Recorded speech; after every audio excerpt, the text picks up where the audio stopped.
She was one of the most photographed women of the 20th century. A single image of her, standing in a fur bikini on a film set in 1966, became one of the best-selling posters in history. Men wanted to be near her. Hollywood wanted to own her. And four different men, across four different decades, married her. None of those marriages lasted. And the reasons why, the real reasons behind each one, are more complicated, more painful, and more human than any headline ever managed to capture. This is the tragic story of Raquel Welch's four husbands. The girl behind the image. Before there was a sex symbol, before there was a poster, before there was even a name that anyone recognized, there was a girl growing up in San Diego who didn't quite fit into any single category, and who spent most of her life quietly navigating the tension that created. She was born Jo Raquel Tejada on September 5, 1940, in Chicago, Illinois. Her father, Armando Carlos Tejada, was a Bolivian aerospace engineer who had come to the United States to build a life. Her mother, Josephine Hall, was Irish-American, with roots she traced back to the Mayflower. When Raquel was 2 years old, the family relocated to San Diego, California, and that city, sunny, laid back, shaped by the military and the Pacific Ocean, became the backdrop for her entire childhood. The household she grew up in was comfortable, but complicated by something that never got fully discussed.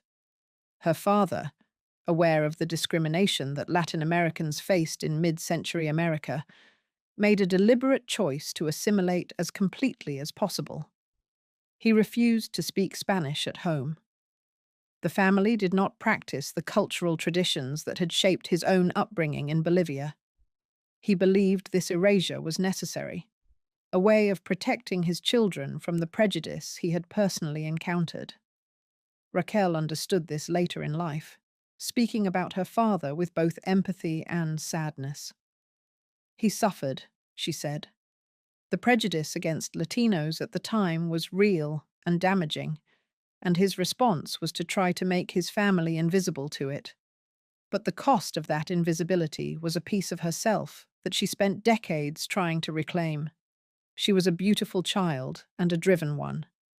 By 14, she had won local pageant titles, Miss Photogenic, Miss Contour, and at La Jolla High School, she added Miss La Jolla and then Miss San Diego. She started ballet at 7 and trained seriously for a decade, only to be told at 17 by her instructor that she simply did not have the body type that professional ballet companies were looking for. It was a setback she never entirely forgot, the first time she was told that her appearance, the very thing that was supposed to be her advantage, didn't fit the frame someone else had built. She was bright, ambitious, and deeply curious about performance. When her ballet instructor told her at 17 that her build wasn't right for professional companies, she didn't walk away from performing. She redirected. She enrolled at San Diego State College on a theater arts scholarship, with genuine intentions of pursuing a career on stage or screen. The scholarship was built on demonstrated talent, not just her looks. She worked on her craft. She imagined a future that had more to do with what she could do than how she appeared. And then James Welch walked into her life, and the future she had been building for herself quietly stepped aside. James Welch, the sweetheart who wasn't enough. Jim Welch was her high school sweetheart, the kind of relationship that forms in the particular hothouse atmosphere of youth, where being seen together every day and sharing inside jokes can feel indistinguishable from deep compatibility.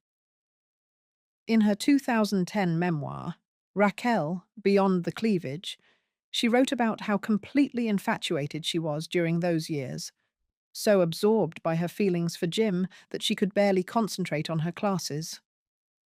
She described being lit up whenever she saw him, chattering excitedly, completely inside her own romantic world. What she also acknowledged, looking back with the perspective of decades, was that she and Jim had very little genuinely in common beyond the feeling itself. He was quiet where she was expressive. He was settled where she was restless. The infatuation had been real, but the foundation it was built on was narrower than she had understood at the time. They married young and fast. On May 8th, 1959, Raquel and James Welch tied the knot in Las Vegas, shortly after she had left high school, and while she was still enrolled at San Diego State on her theater arts scholarship. She was 18 years old.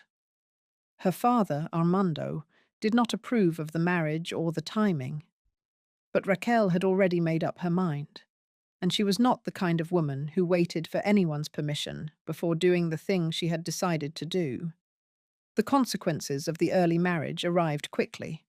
By the time she was 21, Raquel was the mother of 2 children. Her son Damon was born in 1959, the same year as the wedding. Her daughter Tani followed in 1961. Both children came before Raquel had done anything professionally, before she had tested the ambitions she had carried since childhood, before she had any real idea whether the performing career she had dreamed of was even possible for someone in her situation. She had dropped out of college to get married, and now found herself managing a household, raising 2 small children, and living with the growing awareness that the life she had chosen and the life she had imagined were pulling in opposite directions. The gap between them was not yet unbearable, but it was there, and it grew wider. She was a young mother with no income, a marriage that was losing its energy, and a talent she hadn't yet had the chance to use. The couple separated in 1962. The divorce was finalized in 1964. In interviews over the years, Raquel spoke about that first marriage with a particular kind of regret. Not regret that it had happened, but regret at how she had handled the end of it. She said more than once that she believed James Welch was the best of her 4 husbands. He was decent and kind, she said. The problem wasn't him. The problem was that she had been too young to understand what she had, too eager for something larger. And by the time the marriage ended, she had already decided that the life waiting for her in Hollywood was more important than putting in the harder work of building something with what she had already started. It was a conclusion that cost her in ways she felt for years. Not just the end of the marriage itself, but the daily presence of her children's father that was lost with it, and the particular kind of stability she might have chosen differently had she been even a few years older when it all began. She packed up Damon and Tani and moved first to Dallas, Texas, where she cobbled together a living modeling for Neiman Marcus and working as a cocktail waitress. She was doing whatever it took to keep herself and her children housed and fed while she figured out the next step. The dream, at that point, was still New York, a stage career, something that would finally use the talent she knew she had. But her savings were stolen, and with $200 left in her bank account and 2 young children depending entirely on her, she changed direction and drove west toward Los Angeles instead. She was 23 years old. She had 2 children, no industry connections, and one of the most striking faces anyone in Hollywood had ever seen. She was about to meet the man who would figure out exactly what to do with that fact, and whose plan would, in the process, become the most complicated chapter of her personal life. Patrick Curtis, the man who built her, and the price of it. Patrick Curtis was not a glamorous figure in 1963 when Raquel first encountered him in Hollywood. He had grown up in the industry. As an infant, he had appeared as Baby Bo Wilkes in Gone with the Wind in 1939.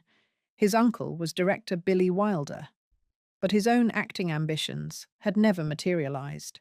He had shifted into the business side of things, working as an agent and producer, and had developed a sharp eye for the machinery that made stars rather than the talent required to become one. When he met Raquel, he saw something he recognized as marketable on a significant scale.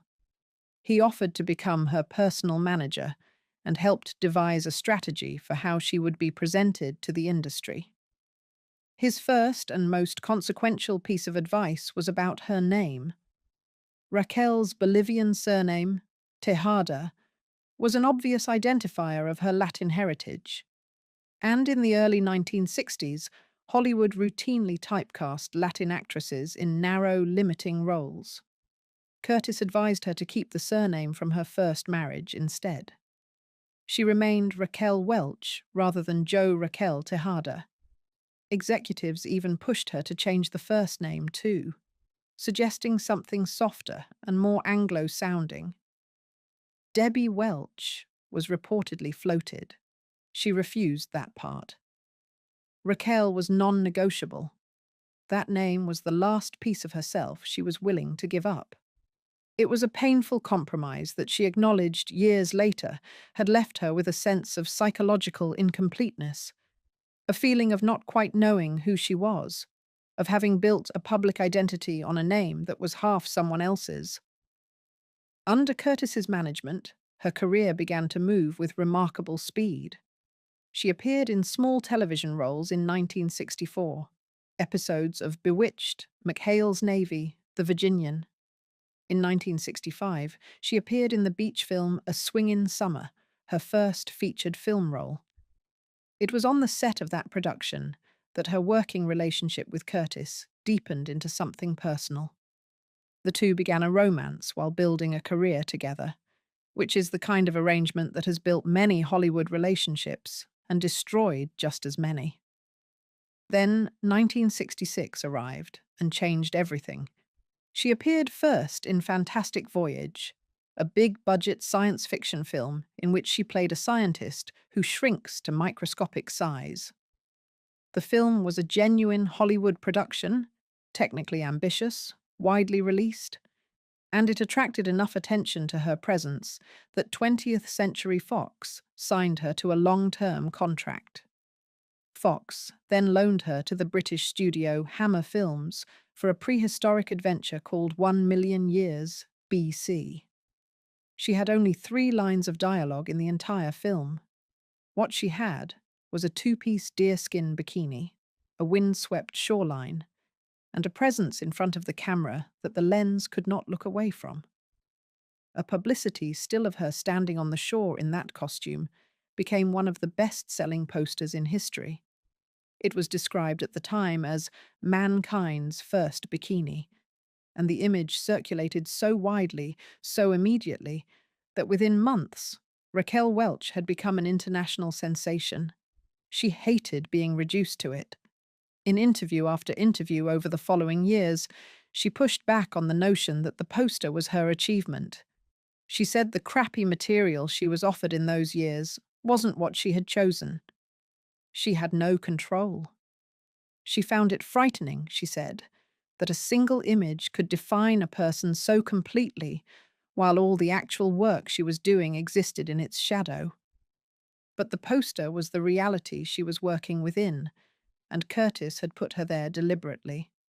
He understood the machinery of celebrity in a way that few people in early 1960s Hollywood matched, and he ran it with considerable effectiveness, even as the woman at the center of it felt less like a beneficiary than a product. She and Curtis married on February 14th, 1967, Valentine's Day, at the City Hall in Paris. The timing was not incidental. She was at the peak of her initial wave of fame, and Paris was where they happened to be. The wedding itself was a spectacle. Paparazzi followed her through the streets as she tried to buy a wedding dress. Photographers attempted to force their way into the ceremony. Actor Danny Kaye threw a reception for them afterward, attended by Peter O'Toole, Mia Farrow, and Christopher Plummer. It was glamorous, chaotic, and photographed at every turn, which was, by this point, simply the reality of being Raquel Welch. The marriage and the professional relationship were completely entangled from the beginning, and that entanglement was never fully resolved. Curtis ran her career with a controlling hand. He told a journalist from the Saturday Evening Post in 1967 that if anyone wanted to deal with Raquel, they dealt with him, that he pushed the buttons and was in control of the situation. He described this as a professional arrangement that benefited them both. What it looked like from inside the relationship was something that Raquel eventually found unbearable. They formed a joint production company called Kurtwell Enterprises, which gave both of them financial stakes in her film projects. Curtis produced several of her movies during this period, including Hannie Calder in 1971, in which she played a revenge-seeking widow who learns to shoot in order to confront the men who destroyed her life. He was present on sets constantly, involved in contract negotiations, shaping decisions around her image and her roles at every level. He was effective by certain measures.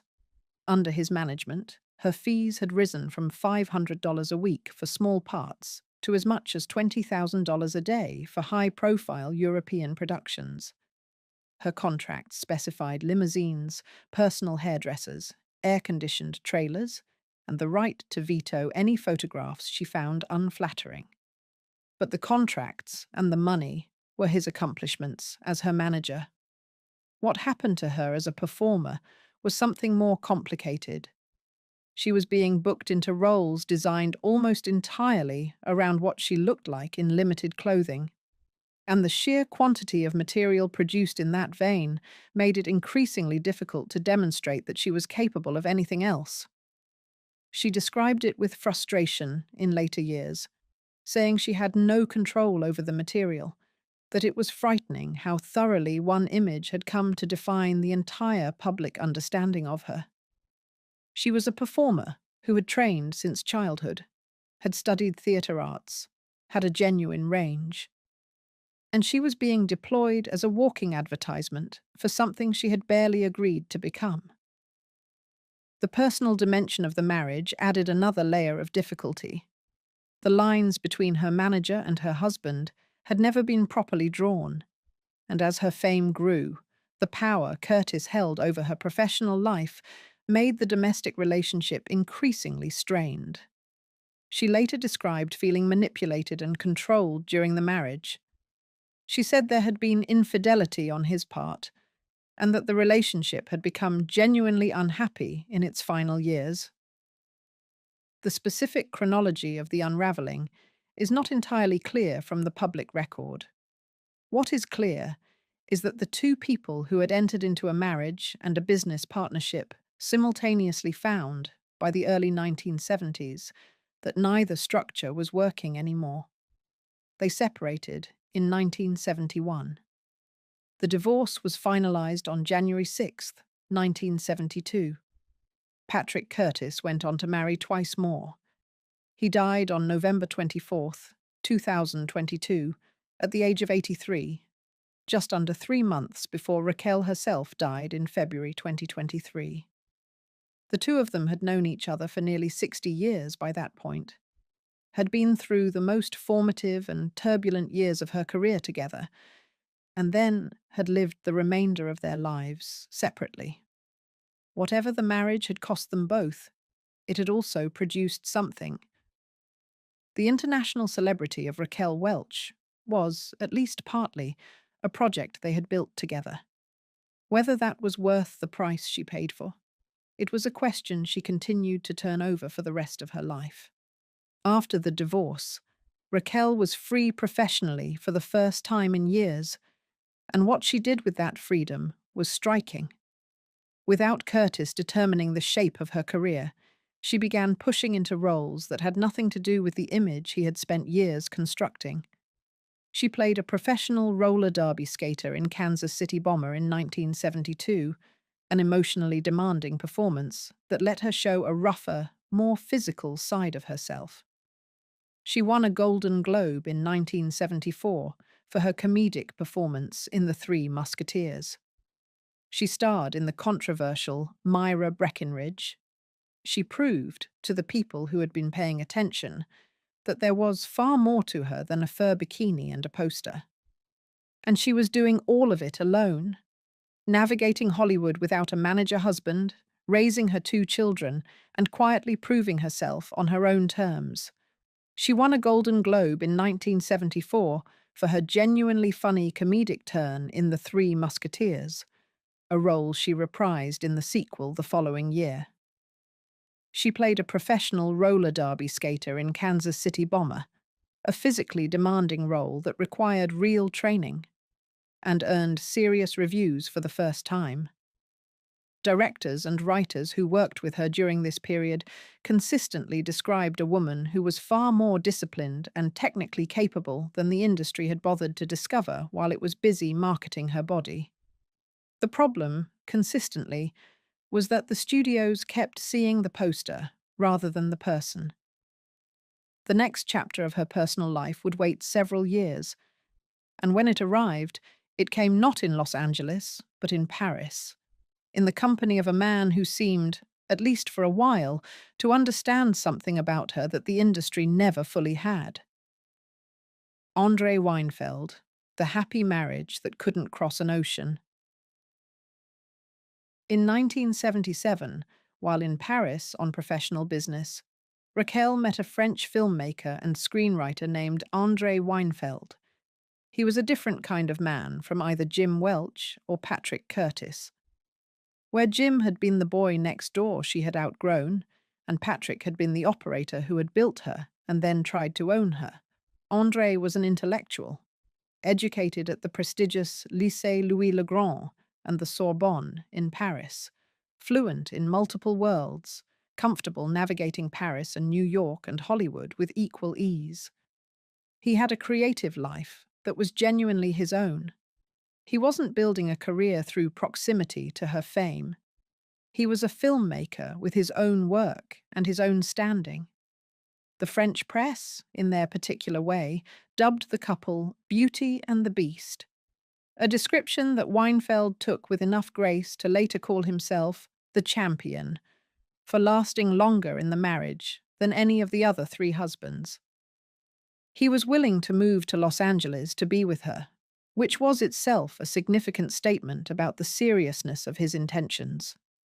He had a life in Paris and New York that he was adjusting to accommodate her. He was not looking to subsume himself into her career. He had his own identity and expected her to have hers. They collaborated professionally almost from the beginning, which was a familiar dynamic for Raquel by now, but one that, with Andre, seemed to function as partnership rather than control. Their first joint project was From Raquel with Love, a 1980 television variety special that featured Raquel in musical and comedic sketches alongside Mickey Rooney. They married that same year. The ceremony held in Cabo San Lucas, Mexico, with Robert Mitchum stopping by the hotel reception, because, as Raquel put it, he simply happened to be there.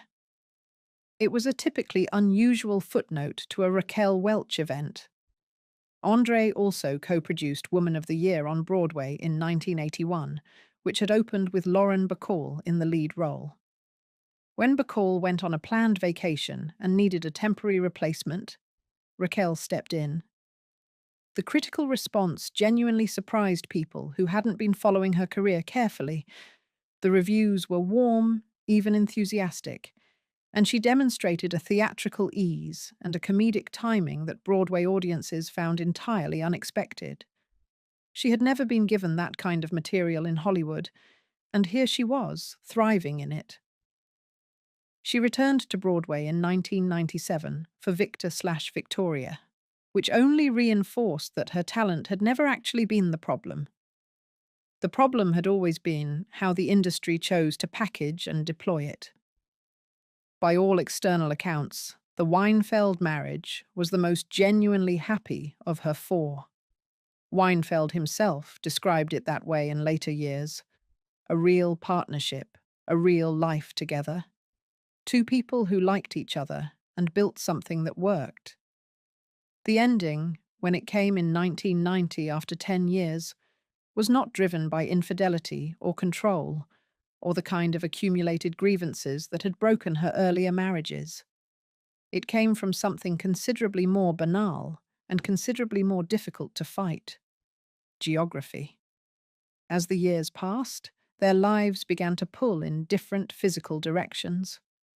Raquel was drawn back to Los Angeles, to the city where her career had been built and where she felt most at home. Andre remained in New York and Paris. They tried to maintain the marriage across those distances: different cities, different time zones, different daily routines. But eventually, the logistics of separation defeated what the feeling between them could not. They divorced in 1990. Weinfeld, speaking to a magazine in 2015, talked about the marriage without apparent bitterness, but with something that had the quality of wistfulness, a warmth toward what they had shared, followed by the observation that she had promised to sail into the sunset with him, and he could see she had not managed it since she went on to marry again. He called himself the champion, the one who lasted longest. There was humor in it, but not entirely. Raquel, for her part, described all 4 marriages in consistent terms when she talked about them. She had real feelings for all of them. She didn't dismiss any relationship as a mistake. At the same time, she was honest about the pattern she could see looking back. Whenever she and a husband went anywhere together, she was the one people focused on. She was the name. She was the face. She was Raquel Welch. Not all men could find a comfortable way to inhabit that situation for long without it becoming a source of friction. There was a 7-year gap between the Weinfeld divorce in 1990 and the beginning of her 4th and final marriage. 7 years in which she kept working, maintained her image with a discipline that people in Hollywood found almost legendary: fitness videos, health books, a relentless physical commitment that defied conventional expectations of aging, and lived independently in the way that suited her. Richard Palmer, the final chapter. She was 58 years old when she met Richard Palmer at a party in Los Angeles in 1996. He was from the Bronx, a New York-born restaurateur who had built a small empire of New York-style pizzerias, starting with his first location in New Rochelle in 1985. By 2000, he owned multiple restaurants across Southern California, including locations in Beverly Hills and Encino, with another in the works near Denver. He was not from the entertainment world. He was not a filmmaker or a producer or a manager. He was a man who had built something real and practical with his own hands, who liked boxing matches and good food and the company of interesting people, and who happened to meet Raquel Welch at a party and found that she liked him back. They dated for 3 years before marrying in a small private ceremony at her Beverly Hills home in 1999. The contrast with her second wedding, the Valentine's Day chaos in a Paris city hall, paparazzi fighting through the doors, Danny Kaye throwing a reception attended by Peter O'Toole and Mia Farrow, could hardly have been more deliberate. This was a quiet ceremony in a private home with people who knew them. She had earned the right to something simple. Palmer's public comments about being married to Raquel were cheerful and disarming in a way that was both endearing and perhaps quietly revealing of the imbalance. When the New York Post wrote about him in 2000, he described his wife as a living legend and enumerated the perks with genuine enthusiasm: great seats at the fights, access to places you wouldn't otherwise go, being attached to a name that opened every door. He seemed genuinely happy in the marriage, but the way he framed it, as an experience that came with excellent benefits, suggested that the asymmetry between who they were publicly was something he noticed and appreciated rather than something he navigated. Raquel, in 1999, was still very much a working and visible person. She had released a widely successful fitness video series, had written about health and physical discipline, and had maintained an appearance that attracted genuine fascination rather than mere nostalgia. She was not coasting. She was still actively presenting a version of herself to the world that required real effort and real commitment to sustain. But the fourth marriage ran into the same fundamental difficulty that had surfaced in different forms in all three of the previous ones: the disparity between who she was in any public space and who her husband was. They separated in 2003, and the divorce was finalized in 2004. After that, she was done. She said so clearly, and she kept her word. She was too set in her ways, she said. Too independent, too self-motivated. She loved men and appreciated their company, but she did not need one. And she had found, through 4 genuine attempts spanning 4 decades, that the institution of marriage and the particular life she had built were extremely difficult to hold together at the same time. She was not going to make a 5th attempt. What she said about all of it. In the years after her final divorce, Raquel Welch talked about her marriages with a candor that was neither bitter nor particularly self-pitying. What she offered, in various interviews over the following 2 decades, was the perspective of someone who had genuinely tried 4 separate times across 4 separate decades, and had arrived, at the end of it, at an honest reckoning with what she had found. She told Piers Morgan in 2015, on his television program Life Stories, that she had never gotten it right. She had real feelings for all 4 men. At the time of each marriage, she believed it was love and that they could build something lasting together. But it hadn't been in the cards, she said. Looking back, she did not describe herself as a victim of any of the men she had married. She described herself as someone who had found, over 4 attempts, that her own nature and the nature of the institution were not well matched. The theme that came up most consistently in her reflections was the imbalance of attention. When she and any of her husbands went somewhere together, she was the one people saw. The focus followed her everywhere, into every room, at every event. Some men could absorb that gracefully, could find a way to stand beside someone whose fame occupied every available inch of any space they shared. Others, over time, found it more difficult than they had anticipated when they first said yes. She was not blaming them for that. She was describing a reality that she understood thoroughly by the time she was done with it. She acknowledged that she had repeated certain patterns without fully understanding them while she was inside them. The choice of Patrick Curtis, a man who built her career and controlled the process, echoed something from her earliest years. Her father had managed the family's public identity carefully. He had decided how they would present themselves, had shaped the performance of who they were in order to protect them from the discrimination he had experienced. The dynamic between Raquel and Curtis, in which a man held authority over her image and her access to the world, replicated something familiar even as it damaged her. It took the pain of the marriage's end for her to see it clearly. The identity question, the name, the heritage, the Tejada that became Welch, stayed with her all her life. In a recording later featured in the documentary I Am Raquel Welch, she described a sense of incompleteness, a part of herself that had been missing since childhood, a psychological feeling of not knowing who she fully was. The refusal to change her first name from Raquel to something more Anglo-sounding and palatable to studio executives had been her one firm line. Everything else could be negotiated: the surname, the hair, the image, the careful erasure of the Tejada heritage. But the first name stayed. Raquel stayed, because that name was the last visible tether to who she actually was, and she knew, even at 23 years old in the offices of Hollywood studios, that giving it up would mean giving up something that could not be recovered. She remained close to her children, Damon and Tani, throughout her life. Tani Welch went on to have her own acting career, most notably appearing in Cocoon in 1985 and drawing considerable attention for her own striking presence on screen.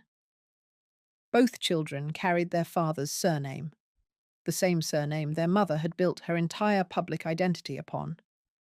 There was something quietly circular about that, a name that had passed from a first husband through a famous ex-wife and into the next generation, connecting people who had once been a family across 5 decades of separate lives. In her later years, Raquel also spoke about the dimension of her story that had been most invisible to the outside world during the height of her fame.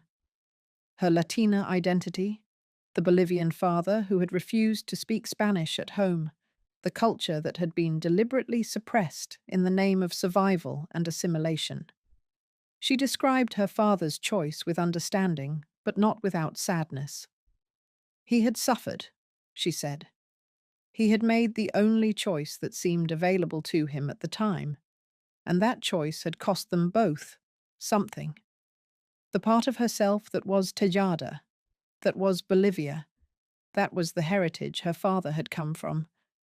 She spent the second half of her life finding ways to acknowledge it openly rather than explain it away. The final years. In the last decade and a half of her life, Raquel Welch was largely retired from the screen, but she remained a figure of real cultural fascination, someone people continued to pay attention to, not simply because of what she had been, but because of how she had aged, how she had continued to present herself, and what she had chosen to say publicly about her own story. Her final film role came in 2017 in How to Be a Latin Lover, a piece of casting that carried its own quiet symbolism. The woman who had spent 60 years managing the tension between her Bolivian heritage and her American career, finally appearing in a film that embraced, rather than erased, where she came from. It was a small, but pointed full circle.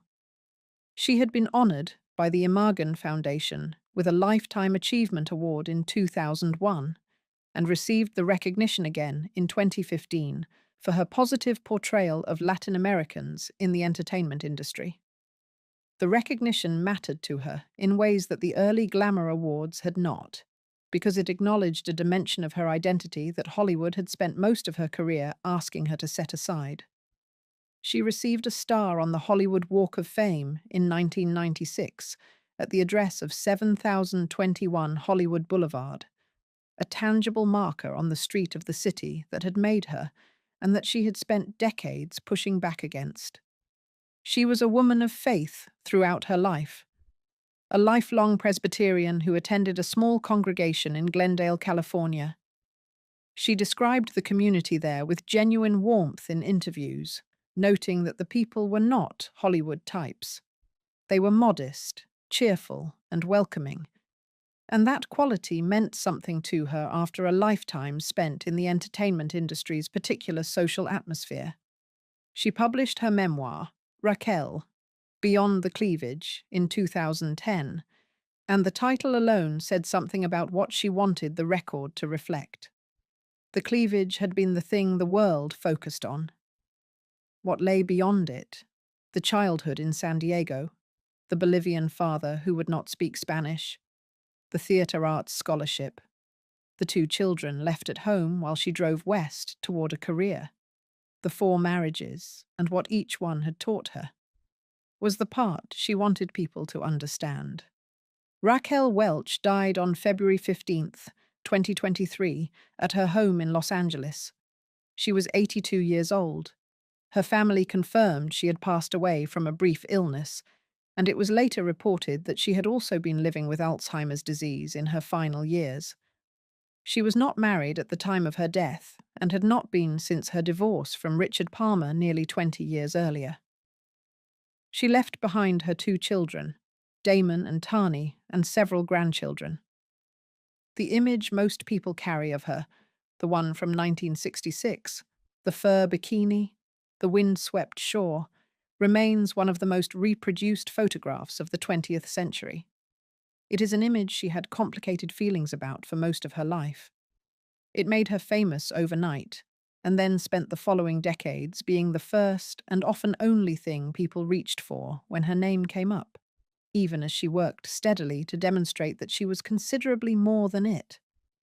What she actually was, in full, was a woman who had climbed out of a constrained beginning, a San Diego childhood where her heritage was a secret kept for her own protection, a teenage marriage, 2 children, and $200 in a car heading toward an uncertain life, and built something extraordinary. She had sacrificed pieces of her identity to do it, and spent the second half of her life quietly reclaiming them.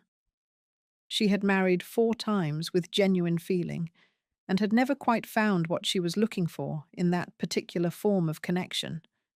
But she had found, by the end, a clarity about herself that seemed like it had been a long time coming. She once said she enjoyed being herself, that she made a good living at it, that she was happy, and that she didn't have to have a man. She meant it. If you enjoyed this video, please like and subscribe to our channel so you never miss out on more fascinating stories. On a clear morning in August 1979, off the coast of County Sligo in Ireland, a 79-year-old man took his family out on a small fishing boat. A bomb hidden in the hull the night before detonated when they were just a few hundred yards from shore. He had survived 2 world wars, commanded fleets, overseen the end of the British Empire in India, shaped the lives of kings. And the marriage at the centre of his life had been one of the most unconventional, talked about, and quietly heartbreaking unions in 20th century British history. Before that morning on the water, there was a love story, complicated, open, and impossible to categorize. This is the tragic story of Louis Mountbatten's marriage. The prince who had to earn everything. The story of Louis Mountbatten's marriage begins not with a love affair but with a name, and the stripping of that name. He was born on June 25th, 1900, at Frogmore House in the grounds of Windsor Castle, and given a name so long it barely fit on paper. Louis Francis Albert Victor Nicholas of Battenberg. His father was Prince Louis of Battenberg, a distinguished naval officer of German origin. His mother was Princess Victoria of Hesse, a granddaughter of Queen Victoria. From the very first moment of his life, he was a member of the royal family by blood, great-grandson of Queen Victoria herself, and yet he occupied an unusual position within it. He was royal, but not quite central. Close to the throne, but not on the direct line of succession. He had the bloodline without the guaranteed future that came with it. The family called him Dickie. It was a nickname that stuck for life, an oddly ordinary name for someone born into such extraordinary circumstances.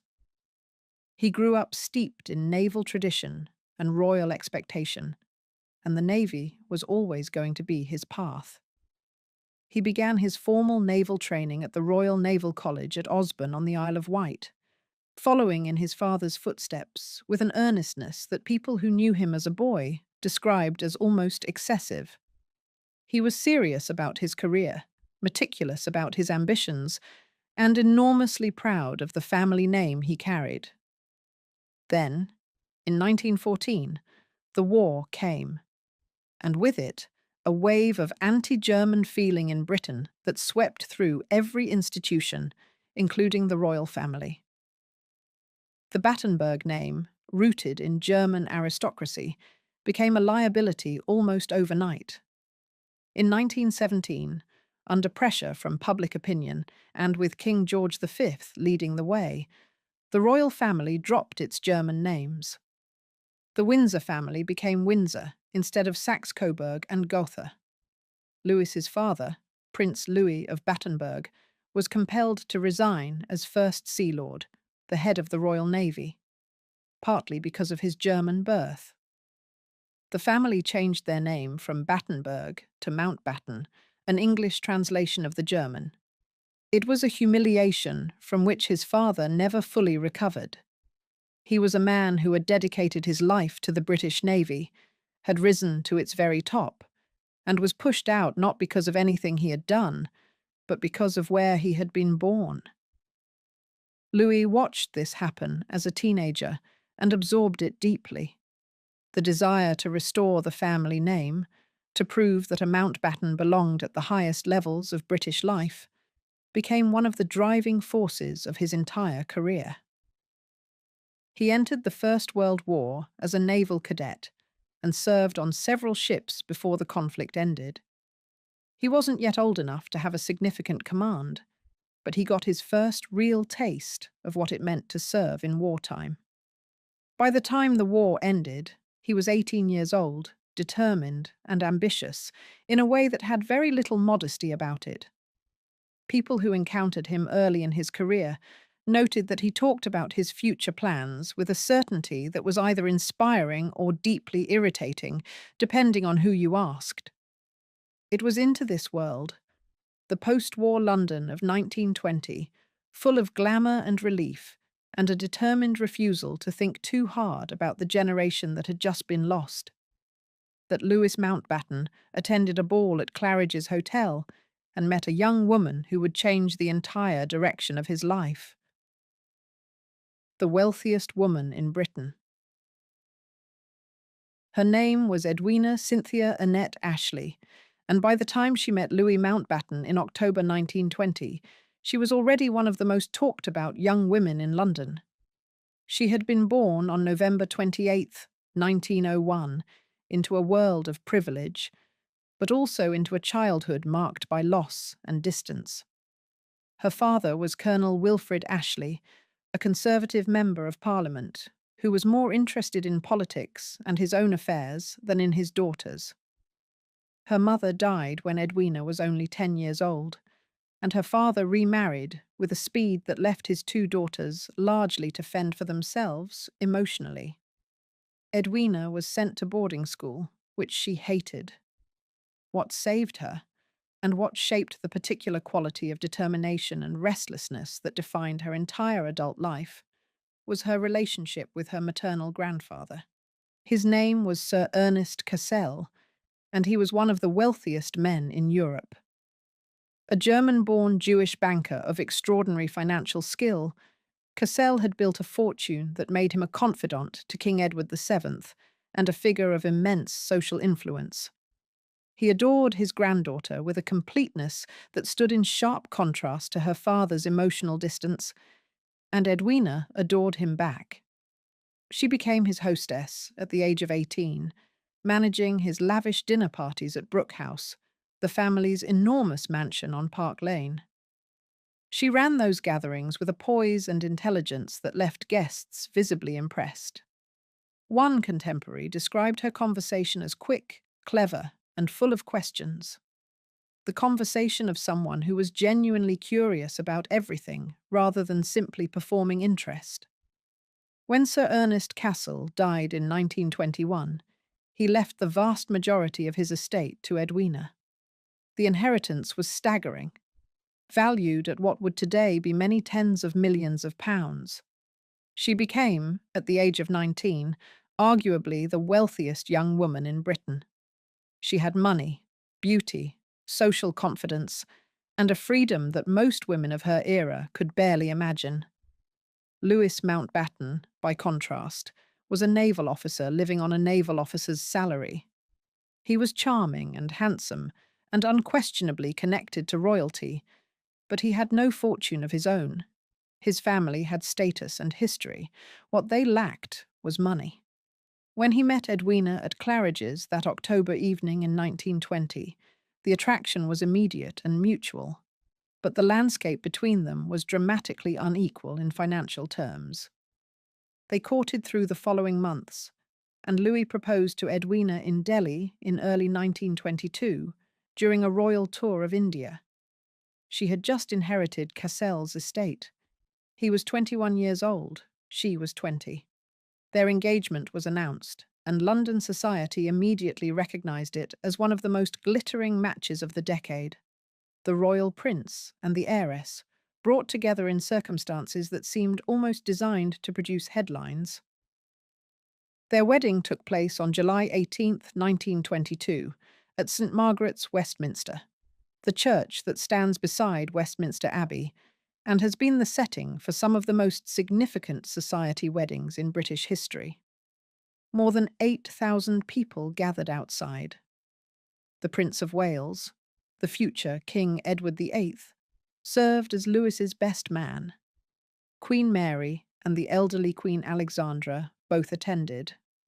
Contemporary newspapers called it the wedding of the year, and for once the press was not exaggerating. As a spectacle of wealth, royalty, and youthful glamour, it was almost impossible to surpass.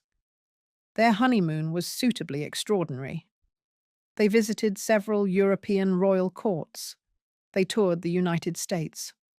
They went to Niagara Falls, which Edwina described with dry amusement as something all honeymooners did.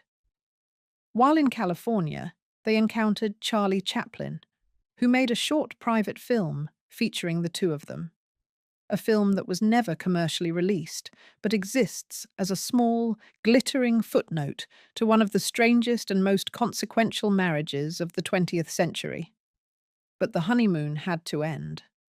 And when it did, the shape of the life they were building together began to reveal its more complicated contours. Two people living separate lives. The early years of the Mountbatten marriage looked, from the outside, exactly as a marriage of their kind was supposed to look. They had two daughters, Patricia, born in 1924, and Pamela, born in 1929. They entertained lavishly, first at Brooke House, Edwina's inheritance, where they hosted parties that were legendary in London social circles. They moved in royal circles. They travelled. They were, by any visible measure, one of the most enviable couples in Britain. Underneath, something was fracturing almost from the beginning. Louis threw himself into his naval career with an intensity that left little room for much else. He was not simply a man who enjoyed his work. He was a man who needed it, who measured himself by it, who felt the shadow of his father's forced resignation every time he put on his uniform. The Navy was where he was going to prove something. He was methodical, detail-obsessed, and demanding in ways that could tip from admirable into exhausting, depending on how close you were to it. His guests at dinner were reportedly expected to eat their strawberries in a particular way. His staff learned that he had specific systems for everything, and those systems were not optional. Edwina was his temperamental opposite in almost every direction. She was spontaneous, where he was methodical. She was moved by people and places and experiences in a way that he simply wasn't.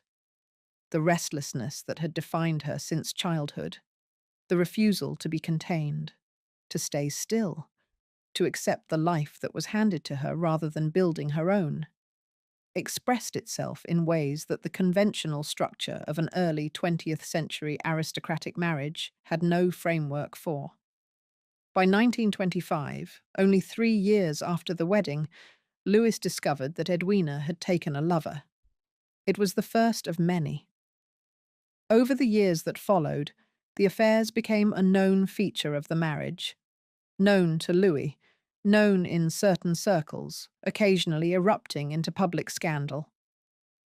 Edwina's relationship with a black musician named Leslie Hutchinson, known professionally as Hutch, caused a particular sensation in a society that was deeply uncomfortable with interracial intimacy. A lawsuit filed by another woman over Edwina's involvement with her husband put Edwina's name in the papers in connection that required urgent management. Through it all, the Mountbatten marriage continued. The accommodation they reached was one that would be almost unthinkable in conventional terms, but was, for them, the only realistic path forward. By the late 1920s, it had become an arrangement. Edwina was free to pursue her relationships as long as she was reasonably discreet. and Louis would not make demands that she could not fulfill. In 1932, he began taking a mistress of his own, and Edwina, by various accounts, responded with a studied acceptance. She apparently invited one of his romantic interests to lunch. She had, in her own words, no objection. What made this possible, and what makes it interesting rather than simply sordid, was that underneath the arrangement, something genuine persisted. The two people who had walked into St. Margaret's in July 1922 continued to matter to each other in ways that neither of them could fully explain, and neither of them seemed able to walk away from. The affairs were real. So was the bond. Their income during these years was significant enough that the practical pressures of life barely touched them. Before the Second World War, they had a combined pre-tax income of £113,000 per year, an almost incomprehensible sum for the era. And Louis later told their elder daughter Patricia that they sometimes struggled to find ways to spend even their after-tax income. They had homes. They had staff. They had the run of a social world that was among the most privileged in the world. But money, it turned out, was not the thing that was going to define this marriage. The thing that was going to define it was about to arrive, in the form of a war. A war that changed everything. The Second World War did something to both of the Mountbattens that peacetime had not managed to do. It gave them, separately and eventually together, a purpose that went beyond the life they had constructed. Lewis's war career was complicated, spectacular, and sometimes catastrophic in equal measure.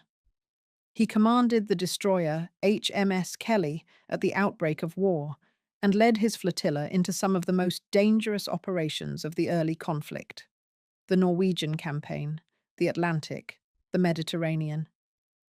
The Kelly was sunk during the Battle of Crete on May 23, 1941, and more than 100 of her crew died.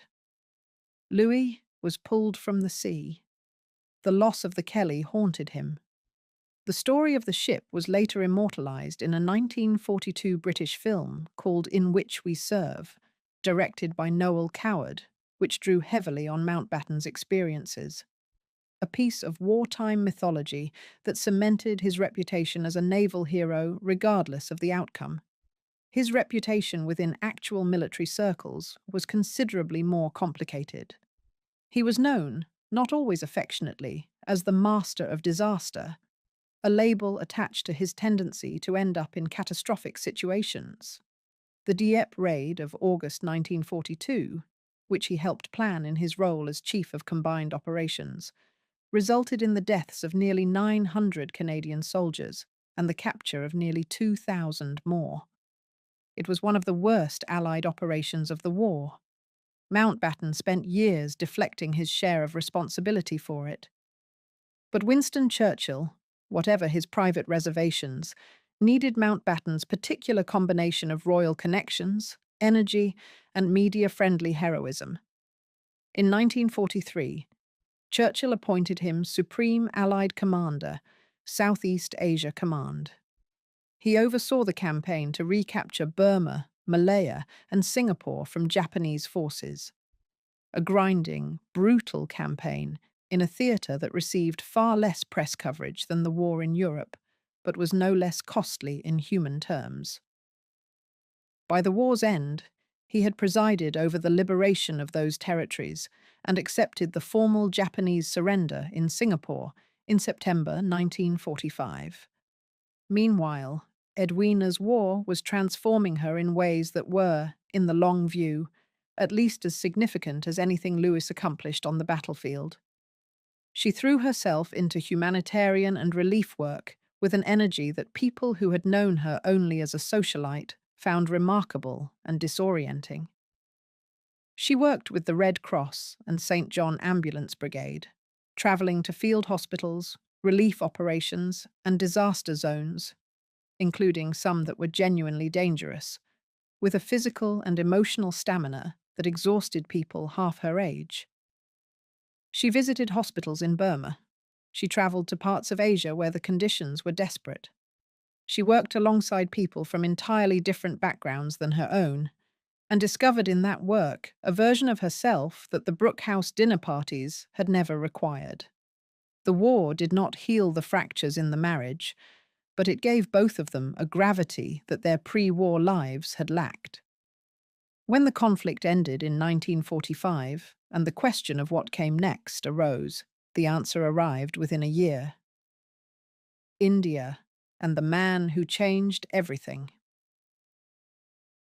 In December 1946, Prime Minister Clement Attlee appointed Louis Mountbatten as the last Viceroy of India.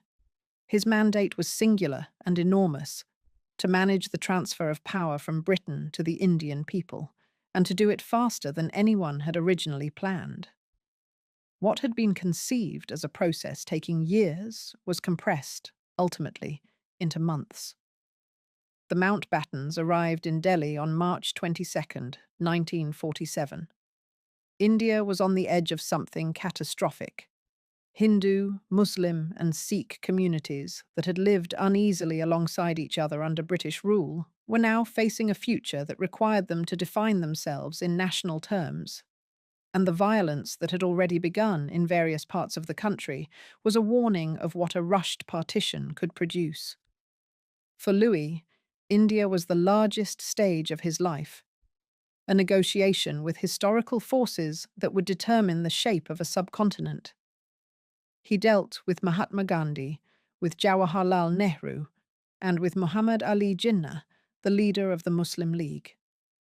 His relationship with Jinnah was tense and often difficult. His relationship with Nehru was something else entirely: warm, productive, and shaded by the fact that Nehru was developing a relationship with Edwina that would go on to be one of the most examined personal connections of the entire independence period. The circumstances of the first Edwina-Nehru meeting were almost cinematic. At a public rally in Singapore in 1946, before the Mountbattens had arrived in Delhi, a surge in the crowd knocked Edwina off her feet. Nehru and Louis both pushed through the press of people to help her. The three of them ended up having dinner together that evening and, by Mountbatten's own later account, talked about everything under the sun. It was the beginning of a connection between Nehru and Edwina that would grow, over the following months in Delhi, into something that was unmistakably profound. Nehru was 57 years old and had been a widower since 1936. His wife, Kamala, had died of tuberculosis after years of illness. He was brilliant, elegant, deeply read, and lonely in the particular way of a man who had spent decades in the service of a cause so large that his private life had been entirely subordinated to it.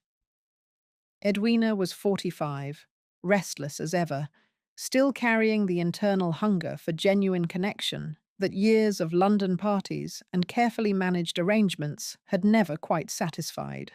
When they found each other in the teeming, crisis-ridden atmosphere of New Delhi in 1947, something clicked into place for both of them. Their closeness became visible almost immediately to people around them.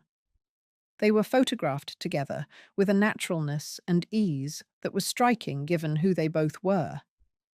A photograph from March 28, 1947, just days after the Mountbattens arrived in Delhi, captured Nehru sitting at Edwina's feet in a posture of ease and intimacy that was unusual for a man of his formal public bearing. They wrote to each other. They talked. Nehru's daughter Indira Gandhi, who had reservations about Edwina's presence in her father's life, later described the relationship with a complicated mixture of acknowledgement and wariness. The nature of the relationship, whether it was romantic in a physical sense, or whether it was the kind of emotional and intellectual intimacy that can be as powerful as anything physical, has been debated by historians for decades and never definitively resolved. Edwina's daughter Pamela, who was in India during that period and has written about it with considerable candor in her memoir, described it as a genuine love, but one that she did not believe was physically consummated. She noted that her mother and Nehru were almost never alone. They were always surrounded by staff and officials, and that Nehru, who respected Louis Mountbatten, would not have pursued a sexual affair with his wife as a matter of his own ethical code. Others, including the biographer Andrew Loney, have drawn on a wider range of sources to suggest the relationship was more complete than that. The truth, as is often the case with the most interesting parts of history, probably belongs to a zone that recorded evidence alone cannot fully illuminate. What is documented is this. Edwina and Nehru exchanged letters from 1947 until her death in 1960. 13 years of correspondence that was intimate, affectionate, and that she kept close to her throughout the rest of her life. When she was briefly hospitalized in 1952 and feared she might not survive, she passed Nehru's letters to Louis for safekeeping, describing them as a mixture of his characteristic reflections and genuinely historic documents. It was an act that speaks to how seriously she took the correspondence, and to how far outside conventional jealousy Louis had placed himself in relation to his wife's deepest connection. As for Louis himself, his response to the Edwina-Nehru relationship was not one of anguish or confrontation. By various accounts, he accepted it, possibly even welcomed it. He had long since made peace with the shape of his marriage, and practically speaking, at one of the most delicate and dangerous moments in the history of the British Empire, having a close personal friendship between the vicereine and the man most likely to become India's first Prime Minister was not something a strategically minded man would quickly dismiss. The partition of India, which took effect on August 15, 1947, came at an enormous human cost. The borders drawn by a British lawyer named Cyril Radcliffe, who had never previously been to India and completed the task in 5 weeks, divided communities that had lived intertwined for generations. The resulting violence was catastrophic. Estimates of those killed during the partition violence range from 200,000 to 2 million. Over 10 million people were displaced. Edwina, in the immediate aftermath, threw herself into relief work with everything she had, traveling to refugee camps, mobilizing resources, doing the work on the ground that no amount of political negotiation could substitute for. She was widely praised for it, including by Indian leaders who had no particular reason to be generous toward anyone connected to the colonial administration. Louis and Edwina left India in June 1948, after Louis had served briefly as the country's first Governor-General following independence. The India chapter was over, but for Edwina, the connection it had produced, with the country and with Nehru, would not end for the rest of her life. The later years, and an arrangement that held. In the years following India, the Mountbattens returned to British life, carrying the weight and the glory of what they had been part of. Louis resumed his naval career, eventually rising to become First Sea Lord, the position from which his father had been forced out 30 years earlier. It was a restoration of sorts, and he felt it as one. He served as Chief of the Defence Staff until 1965, making him the longest-serving holder of that position in its history. He was, by the end of his active career, one of the most decorated and senior military figures in British life. He was also, by the accounts of almost everyone who worked closely with him, an extraordinarily difficult man to work for. The vanity that had been part of his character from youth had calcified into something harder. He planned his own funeral in advance, with a level of ceremonial detail that left the people helping him somewhat stunned. He kept meticulous records of his own achievements and made sure those records were accessible to biographers. He promoted his own legacy with a dedication that some found admirable and others found deeply unseemly. But the marriage, still the most discussed and least easily categorized aspect of his personal life, Continued. Edwina's public life after India centered increasingly on humanitarian work. She became deeply involved with the St. John Ambulance Brigade, traveling constantly to inspect operations, to visit hospitals, to do the unglamorous hands-on work that had revealed itself as her genuine calling during the war. She was no longer the socialite who had scandalized London in the 1920s and 1930s. She had found, in the second half of her life, a seriousness and a purpose that the first half had never quite produced. Nehru visited Broadlands, the Mountbatten's estate in Hampshire, in the years after India. The letters continued. The relationship, whatever precise form it took, was ongoing and significant to both of them. Edwina bought him small gifts when she travelled. He sent her things from India.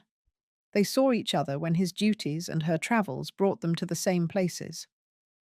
Louis, by accounts of those close to the family, was at ease with all of it.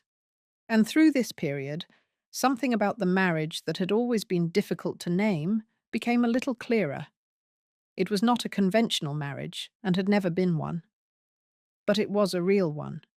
Real in the way that two people who have been through enough together, who have children together, who have navigated the 20th century's most consequential events together, are real to each other. They were not, in any of the usual senses, romantic partners, but they were something that neither of them was willing to relinquish, and that the arrangement they had built together, unusual, often painful, occasionally scandalous, had somehow sustained. In February 1960, while on an inspection tour for the St. John Ambulance Brigade in Jesselton, North Borneo, a place that is now known as Kota Kinabalu in what is today Malaysia's Sabah state, Edwina Mountbatten died in her sleep. She was 58 years old. She was found with a pile of Nehru's letters beside her. The death of Edwina and what came after. Louis was in England when he received the news. Edwina had been in North Borneo on another working tour. She had always pushed herself relentlessly, often to the alarm of the people around her, and she simply did not wake up. He had her brought back to Portsmouth, and in accordance with her wishes she had expressed with the particular decisiveness that had characterized everything she did, she was buried at sea. On February 25th, 1960, her coffin was taken aboard HMS Wakeful and committed to the deep about 12 miles off the coast of Portsmouth. Geoffrey Fisher, the Archbishop of Canterbury, officiated at the ceremony. Louis and their daughters, Patricia and Pamela, were present, along with members of the family. Queen Elizabeth, the Queen Mother, on hearing the news of Edwina's death, is said to have remarked that dear Edwina had always liked to make a splash. In India, Jawaharlal Nehru heard the news and sent the Indian Navy frigate INS Trishul as an escort to the burial at sea.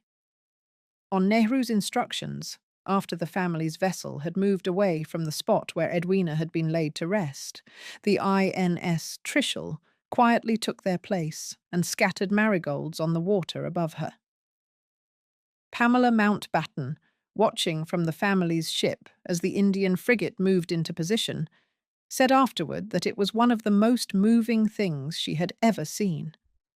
Nehru himself survived Edwina by 4 years, dying in May 1964. His health had declined noticeably after her death, in ways that people close to him attributed, at least in part, to grief. He never remarried, and is reported to have kept her photograph near him until his own death. Louis survived his wife by 19 years. He continued his public duties, his naval interests, and his role as mentor to the young Prince Charles, whom he treated with a particular warmth and affection, a relationship that Charles has described as among the most significant of his life. Louis was, in Charles's own words, the person he turned to for guidance and counsel in the years when he was navigating what it meant to be the heir to the throne. The years after Edwina were productive ones for Louis in terms of public duty and institutional influence. But his private life had lost the person who had given it whatever colour and friction and genuine vitality it had possessed. His daughters, Patricia and Pamela, maintained their own lives and their own recollections of a childhood that had been unconventional in ways that required, in adulthood, some complex reckoning. Both of them, in their different ways, spoke about their parents' marriage with honesty, acknowledging its difficulties, while also acknowledging that something in it had been real and durable in ways that more conventional arrangements often weren't. By the late 1970s, Louis was 79 years old and still a figure of considerable public prominence. He kept a summer retreat at Classiebawn Castle on the Mullaghmore Peninsula in County Sligo, in the northwest of Ireland, a remote and beautiful stretch of Atlantic coast just 12 miles from the border with Northern Ireland. The security services had warned him. They had been warning him for years. The Provisional Irish Republican Army, in the middle of its sustained campaign of violence in Northern Ireland, considered him a significant symbol of British imperialism. He was Queen Victoria's great-grandson, the last Viceroy of India, the man who had overseen the end of an empire. He was exactly the kind of target that an organization seeking to send a message would target. In 1978, there had already been an attempt. An IRA sniper had aimed at him from the shore as he was aboard his boat, but rough weather had made the shot impossible. He continued to go to Classiebawn. He preferred minimal security. He liked the coast, liked the local people, and had been coming to that part of Ireland long enough that he felt perhaps the kind of familiarity that can become its own form of complacency. The Shadow V. On August 27th, 1979, a bank holiday Monday, the weather had cleared after days of rain. Lewis and members of his family who were staying at Classiebawn decided to take his 30-foot wooden boat, Shadow V, out to check the lobster pots. The night before, an IRA member named Thomas McMahon had slipped aboard the unguarded vessel in Mullaghmore Harbour and attached a radio-controlled bomb containing 50 pounds of gelignite beneath the deck, positioned below the spot where Mountbatten was known to sit. McMahon and an accomplice were arrested at a routine police checkpoint 80 miles away just 2 hours before the bomb was detonated. But neither man was connected to the boat in time to prevent what was coming. The party that went out on Shadow 5 that morning included Louis, his 14-year-old grandson, Nicholas Knatchbull, Nicholas's grandmother Doreen, the Dowager Lady Brabourne, who was 83 years old, and a 15-year-old local boy named Paul Maxwell from Enniskillen, who was crewing for them. Several other family members were also on board. When the boat had moved only a few hundred yards from the shore, the device was triggered remotely from the land. The explosion was devastating. The boat was destroyed. Louis was pulled alive from the water by fishermen who were nearby, but he died from his injuries before he could be brought to shore. His grandson, Nicholas, and the young deckhand, Paul Maxwell, were killed immediately by the blast. The elderly Dowager Lady Brabourne died from her injuries the following day. That same afternoon, the IRA detonated 2 additional roadside bombs near Warren Point in County Down, ambushing a British Army convoy and killing 18 soldiers, the deadliest single attack on the British Army during the entire period of the Troubles. The world reacted to Mountbatten's death with a shock that had a particular quality to it. The shock of something that felt simultaneously unthinkable and, in hindsight, foreseeable. Leaders across the world issued statements. In India, a week of national mourning was declared. In Burma, 3 days of mourning. American President Jimmy Carter expressed his profound sadness. The IRA issued a statement describing the killing as a deliberate act to draw attention to the British presence in Northern Ireland. On September 5th, 1979, Louis Mountbatten received a ceremonial funeral at Westminster Abbey, a ceremony that his great-nephew Prince Charles, who read from the Psalms during the service, has described as one of the most difficult experiences of his life. The procession from Wellington Barracks to the Abbey included representatives of all three branches of the British Armed Forces. The Abbey itself was filled with royalty, heads of state, and dignitaries from across the world. It was the most significant state funeral held at Westminster Abbey since the 18th century. He was buried afterward at Romsey Abbey in Hampshire near his home. He was laid to rest, facing the sea.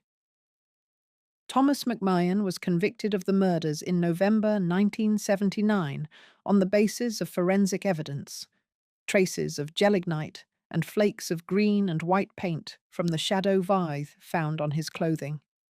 He was sentenced to life imprisonment and was released in 1998 as part of the terms of the Good Friday Agreement.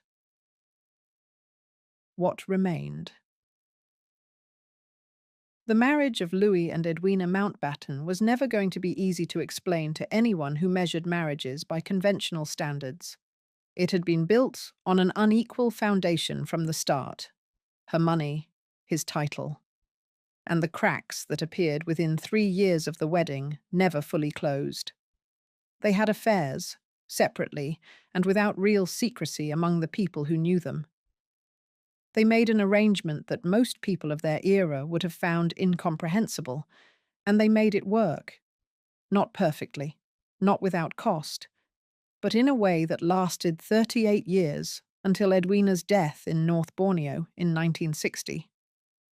Their daughters, Patricia and Pamela, grew up in households that were unusual even by the standards of wealthy aristocratic families of the period.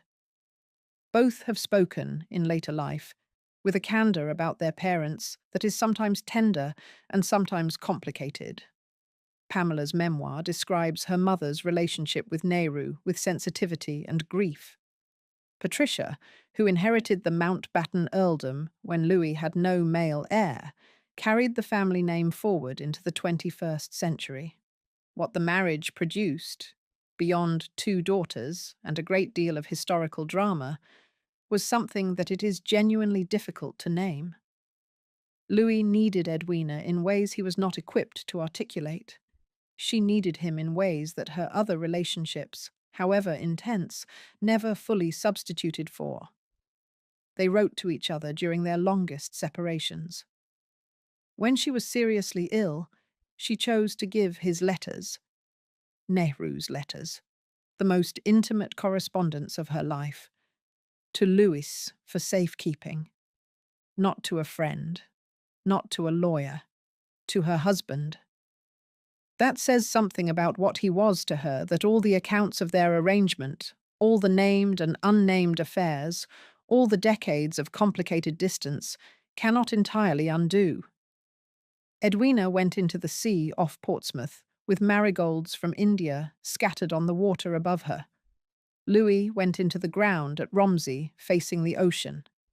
The marriage that had started at St. Margaret's on a July afternoon in 1922, with 8,000 people watching and the Prince of Wales as best man and Charlie Chaplin waiting in California, ended not with a formal ceremony, but with 2 separate silences, 19 years apart, each one framed by water.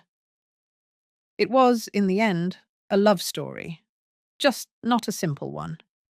If you enjoyed this video, please like and subscribe to our channel so you never miss out on more fascinating stories.